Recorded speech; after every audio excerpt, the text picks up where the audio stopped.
हैं। जिस तरह से इंडिया में नागपुर का वायलेंस हुआ, आज जो खबर है वो बहुत ज्यादा सनसनीखेज है कि ये जो वायलेंस है इसके पीछे बांग्लादेश की मीडिया का हाथ है। ये उन लोगों का हाथ है जो कि दंगे करवा रहे हैं, सोशल मीडिया पर गलत मैसेज, गलत वीडियो जो है लगा रहे हैं और इसको जी इंडिया की इंटेलिजेंस ने जो है हाईलाइट किया। और इस वक्त जी पैगाम पूरी दुनिया में यही जा रहा है कि भाई कोई भी दंगा, कोई भी मिस इन्फॉर्मेशन अपने जेहन में बिठा के उस पर रिएक्ट करने से पहले उसका आईपी एड्रेस तो देख लो कि किस मुल्क के लोग हैं, ये इंडियन है, ये पाकिस्तानी है, ये बांग्लादेशी, आखिर है कौन।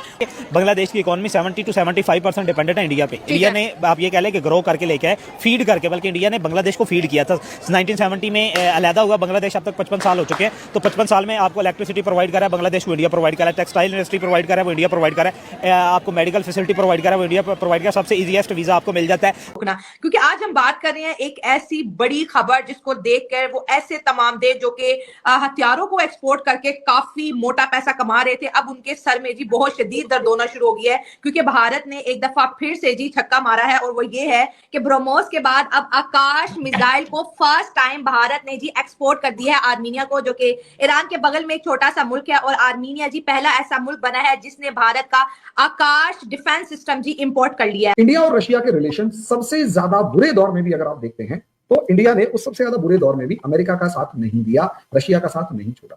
उसके पीछे दो बड़े फैक्टर्स, एक हम दोनों के बीच में चाइना, रशिया का भी दुश्मन है, इंडिया का भी दुश्मन। लेकिन इसका दूसरा फैक्टर यह है इसका कि आप इसे इस तरीके से देखिए इंडिया और रशिया के बीच में कि हमारे आर्म इंपोर्ट का 80-85 कई बार 90% तक रशिया से आता है। कि इंडिया जो एक इंपोर्टर था, नेट इंपोर्टर ऑफ वेपन्स था, वो एक्सपोर्टर बन रहा है। और प्रॉब्लम ये है हमारे लिए वेपन जो है वो सोर्स ऑफ इनकम बाद में है।